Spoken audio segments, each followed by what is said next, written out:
alhamdulillah rame lah kan. Nah, mau tidak mau kan kita nambah space kan, nambah meja, nambah kursi. Nah, itulah sampai sekarang. Apalagi kenapa kopi? Karena unik ya kopi ini ya. Kenapa unik? Di dalam kopi ini kita bisa mendapat ribu-ribu inspirasi, gitu kan? Jadi di tempat kopi itu kita mau ngobrol apa aja boleh, mau sharing apa aja boleh. Gitu. Nah, terus uniknya setiap daerahnya ini loh bang, setiap daerah ada gitu kan. Nah, setiap daerah ada macam-macam lagi rasanya, sama seperti orang. Setiap orang itu, setiap kepala itu beda-beda gitu kan, beda-beda. Hanya beda-beda artinya. Nah, itu karena uniknya aja bang. Nah,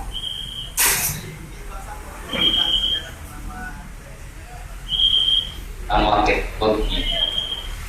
Kenapa sahabat kopi? Perlu nggak saya ceritakan ini kenapa sahabat kopi? Saya lulus SMA 2009 dari Medan. Ini serius ya, 2009 dari Medan, umur 18 tahun. Waktu itu perantau lah ke Jakarta ini kan. Kalau kita kan di Medan, kalau di Jakarta ini uang sama lah. Kalau orang Aceh kan belum pernah ke Jakarta, ibu kota gitu kan, tanpa ada saudara satupun. Nah, jadi dari Medan itu cuma bawa uang 2 juta perantau, tanpa ada tujuan, tanpa ada saudara. Nah, semua saksi perjalanan ini ada bang, ada tempat orang yang pertama kali saya kenal ada, tempat usaha pertama kali juga masih ada. Nah, masih kadang langganan juga di sini, masih sering di sini.